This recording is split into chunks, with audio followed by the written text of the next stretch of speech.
Hello to everyone from Jerusalem. I want to take advantage of being here in the area of the Old City for the intro video to week 5. I'm afraid that I am right alongside a thoroughfare, and so it's going to be a little noisy, but hopefully not so bad that you can't hear what I'm saying. I wanted to make the video from here because of the vantage point that I have on a few places that I'd like to indicate for you, just so you get a feel for the location of some of the crucial scenes of the Gospel according to Matthew in the final chapters of the story, especially starting from chapter 21. What you're looking at behind me here is actually the Mount of Olives. And so this mountain is of crucial importance in the final part of the Gospel according to Matthew. Where my finger is pointing right here, you can see the church here of the nations, it's sometimes called. It's built to commemorate the praying of Jesus in the Garden of Gethsemane. I don't actually know for sure where the Garden of Gethsemane was, but it does seem to have been somewhere in the Kidron Valley, which is the valley behind me. So if you look behind me next to the grounds of the church here, you'll see there's a road coming down the Mount of Olives.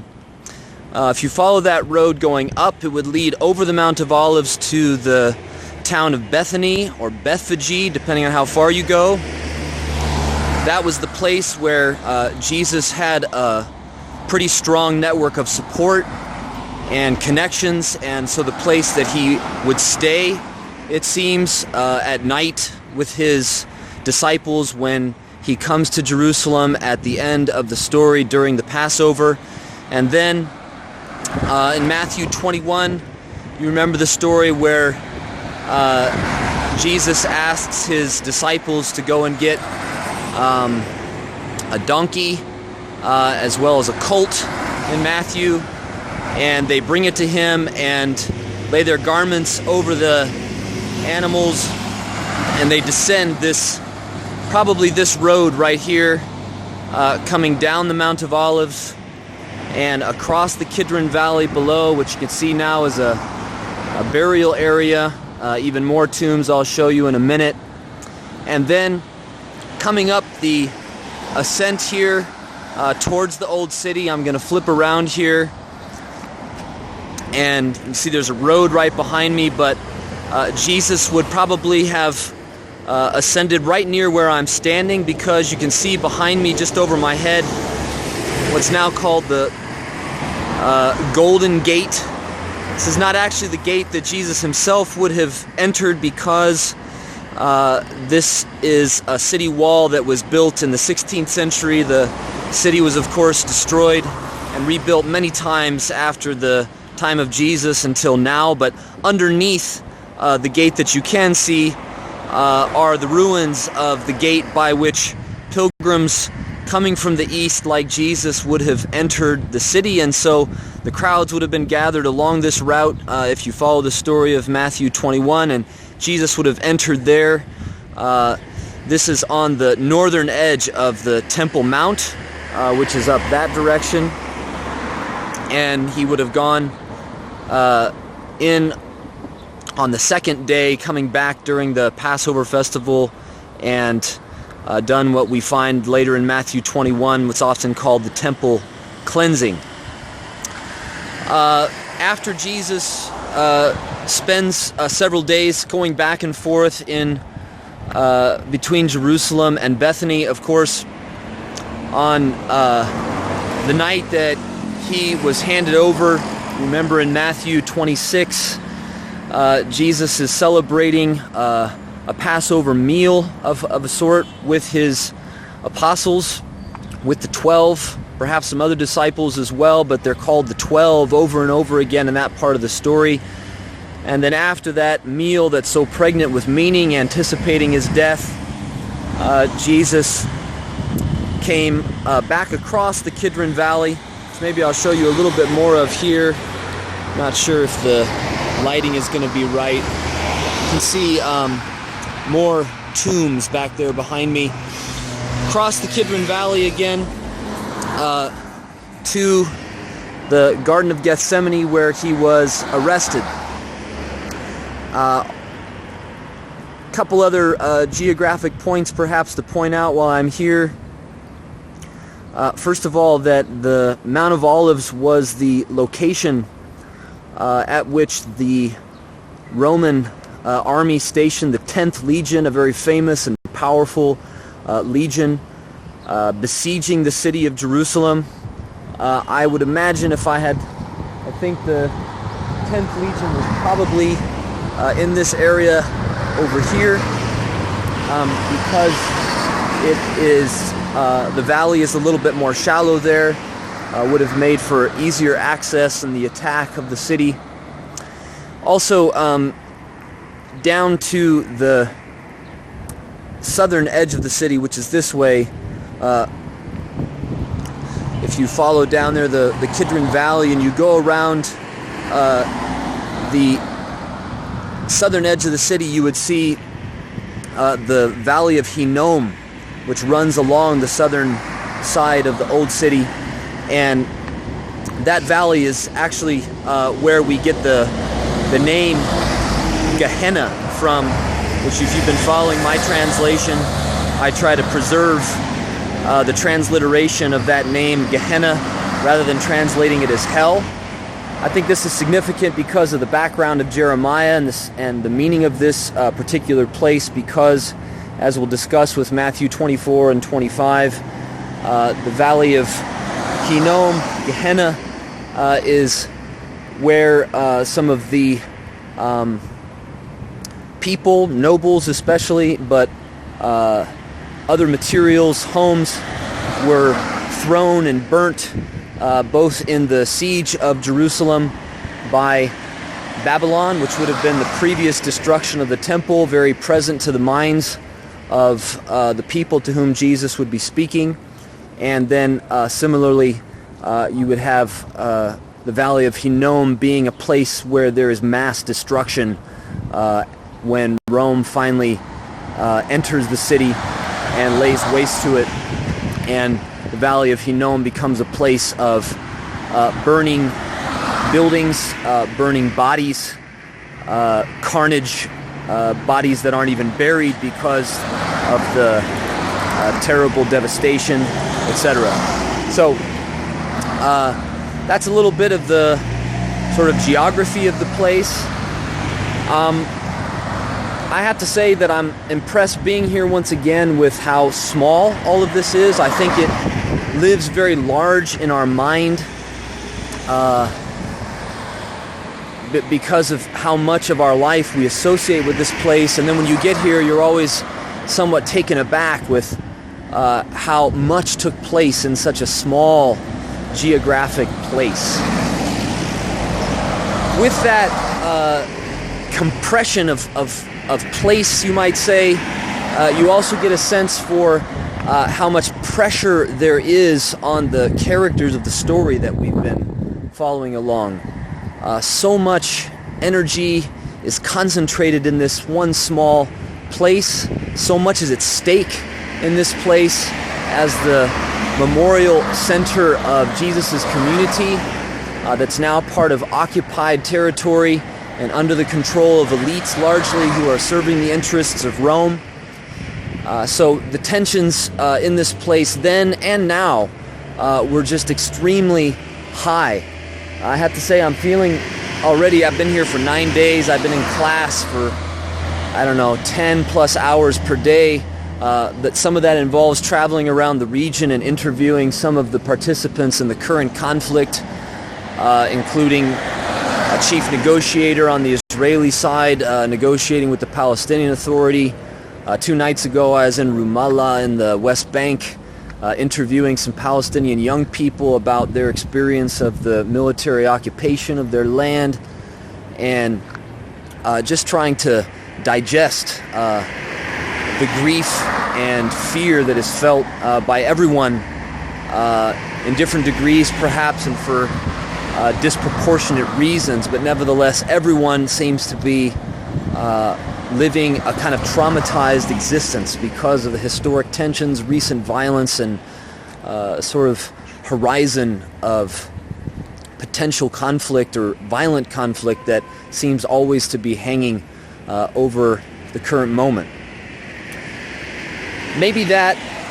backdrop of tension both today and in Jesus' day, when, of course, we're within just a few decades in his time of what would have been the massive devastation of this entire place, much of the surrounding land by the Roman invasion following the Jewish Civil War. But helpful to keep in mind, I think, as you're trying to negotiate the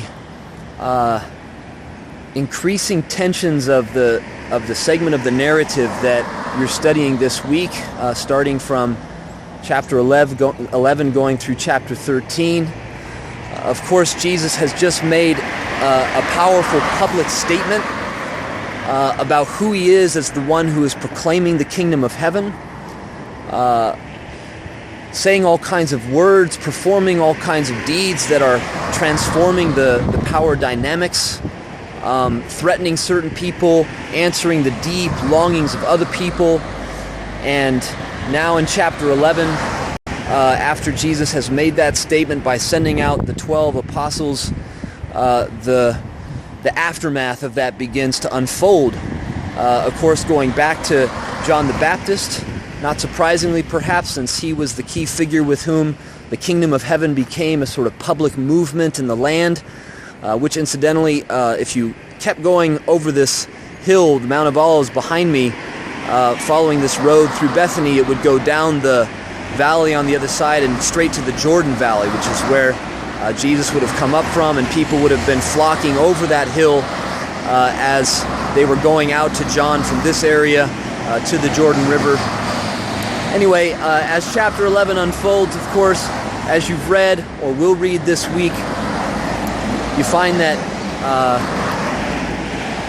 Jesus begins to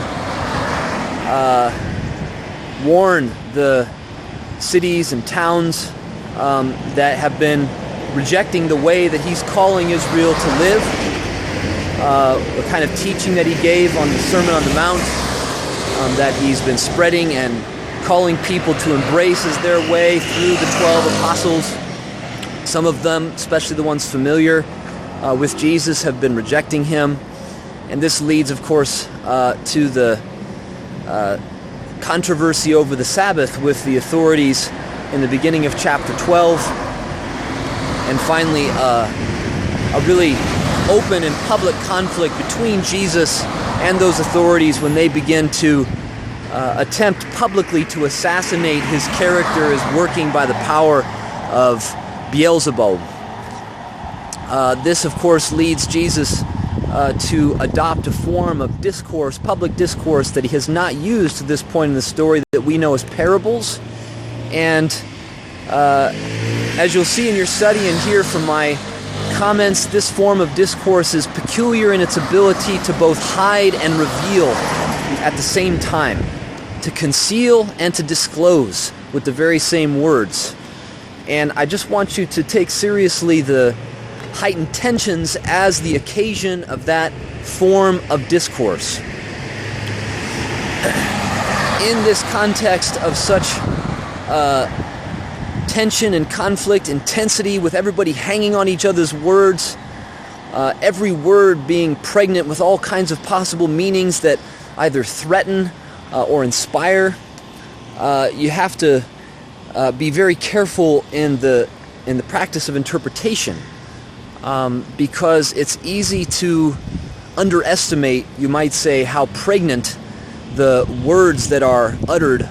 are with possible meaning. So I suppose to just give an analogy, you could think about the debate in recent times in the U.S. not probably nearly as intense as what Jesus was experiencing and his disciples and others in this land and the story, but in our context, just saying something like marriage is an institution between a man and a woman seems like an innocuous statement in a variety of contexts, but in the recent discourse of the United States, socially, politically, religiously, just a seemingly innocuous statement like that carries an immense amount of social, political, religious weight. And you would have to be attuned somewhat to the historic debate about same-sex relationships, and who feels threatened by those, who doesn't, how that debate is negotiated, to be able to understand how saying that marriage is an institution between a man and a woman is actually a set of fighting words. And we could say something similar coming from the other side of the debate. So just to give you an illustration of how words that on their surface might seem innocuous to us, when located in the terrain of conflict, a very intense conflict, can actually be words full of a great deal more meaning. And that's what I hope you'll do as you're trying to work through the words that are exchanged over the Sabbath, what Jesus is saying with the parables, how he's trying to guide his disciples through these extremely deep and visceral tensions. You've got to be extremely careful in the way you thread through the words that you're reading on the page. One place that I've especially encouraged you to do that is with the exchange I've already alluded to, that's sometimes called the Beelzebul controversy, that includes a claim by Jesus about a certain kind of sinning, a certain kind of